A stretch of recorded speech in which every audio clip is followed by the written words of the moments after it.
Tuh, baru mau record. Udah ini. Iya, belum. Oke, langsung mulai. Yuk.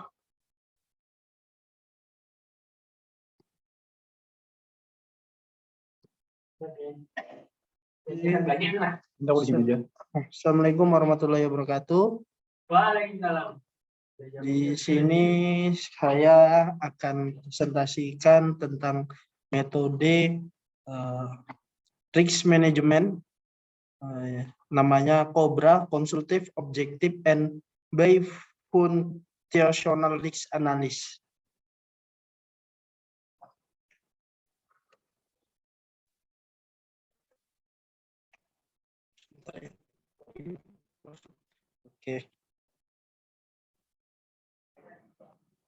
Oke, COBRA adalah metode sesuai ISO, akan tetapi lebih fokus ke dalam bisnis, misalnya seperti menganalisa bagaimana anggaran lembaga pendidikan, apakah sedang berkembang atau merugi. Jadi metode tersebut menganalisa risiko yang terjadi atau menganalisis suatu anggaran atau bisnis yang sering dilakukan oleh lembaga-lembaga pendidikan atau organisasi lainnya. COBRA juga adalah singkatan Consultative Objective and Bifunctional and Risk Analysis, yang mana diciptakan pada tahun 1991 oleh CNA, System Security Ltd COBRA. Nah, ini dirancang untuk memberi suatu organisasi suatu cara untuk melakukan penilaian sendiri atas keamanan TI. Mereka tanpa perlu bantuan eksternal. Jadi maksudnya tanpa bantuan jasa atau konsultan lainnya. Karena keamanan IT sendiri kan sekarang banyak loh yang namanya memberikan jasa-jasa keamanan IT. Nah, fakta di bawah ini juga menyatakan bahwa keamanan TI ini dapat dipandang sebagai masalah bisnis, di mana bukan sebagai masalah teknis saja, telah mengarah pada suatu pengembangan. Nah, itu metode tersebut namanya metode COBRA. Diperkirakan dan menjadi sebagian besar diharapkan bahwa tinjauan keamanan tersebut terkait dengan bisnis, solusi, dan rekomendasi yang sesuai dengan biaya.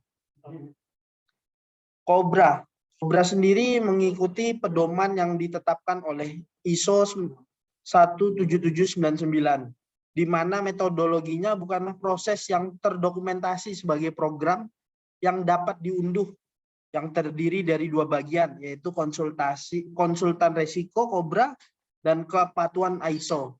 COBRA, konsultan resiko, adalah program default atau program yang sudah disetting sedemikian rupa untuk digunakan ketika datang ke COBRA metode. Maksudnya dalam metode tersebut ya.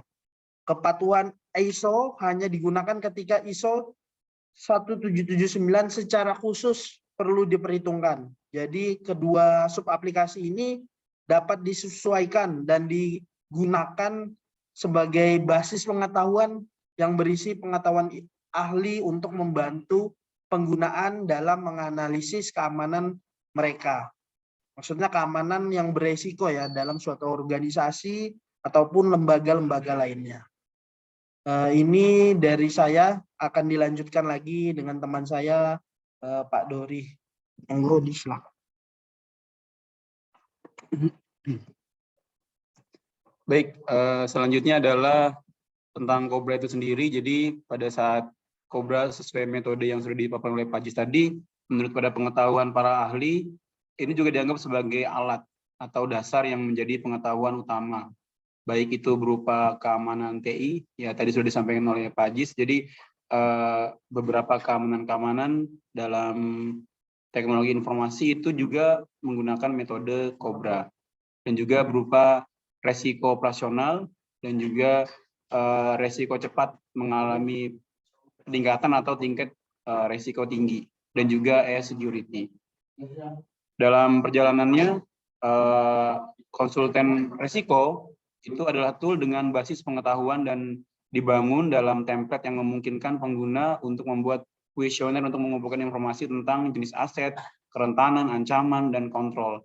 Dari informasi ini, konsultan resiko dapat membuat laporan dan membuat rekomendasi yang kemudian dapat disesuaikan. Nah, kepatuhan serupa ISO hanya produk ini difokuskan pada ISO 17799, yaitu dari bukunya Elki Steve dari 2007. Selanjutnya akan dilanjutkan oleh teman saya, yaitu Pak Agung. Dipersilakan Pak Agung.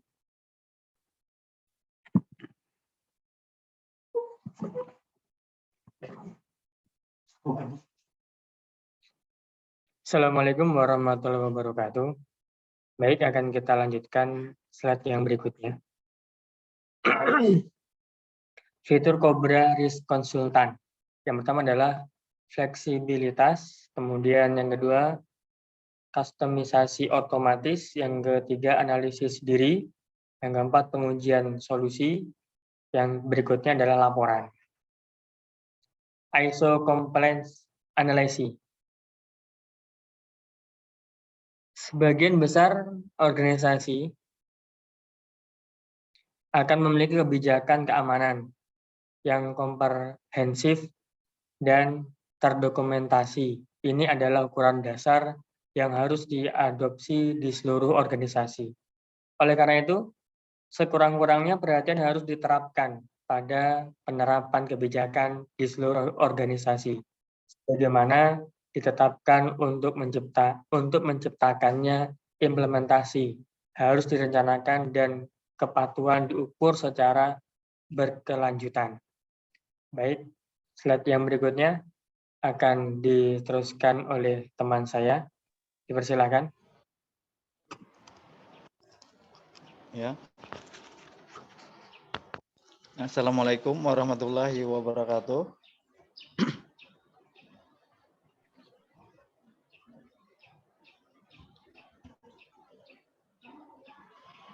Untuk selanjutnya, pada dasarnya menggunakan komponen modul manager, yaitu kebijakan yang mengorganisasi dapat diintegrasikan ke dalam basis pengetahuan produk. Setelah itu organisasi akan memiliki alat yang akan satu, mengukur kepatuhan dengan setiap kebijakan yang ditentukan. Dua, identifikasi tugas individu yang diperlukan mencapai kesesuaian penuh. Yang ketiga, buat laporan komprehensif yang merinci semua informasi dan masih banyak lagi. Next.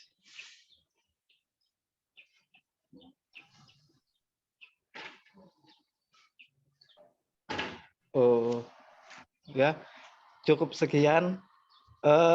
Untuk sekedar tambahan, untuk ISO 17799 ada 3 cakupan yang dicakup. 1, 10 pasal pengamatan.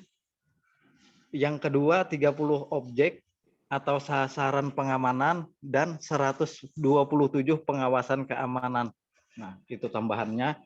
Ya, cukup sekian dan terima kasih. Itulah tadi presentasi dari kelompok kami. Kelompok 1. Assalamualaikum warahmatullahi wabarakatuh. Waalaikumsalam warahmatullahi wabarakatuh.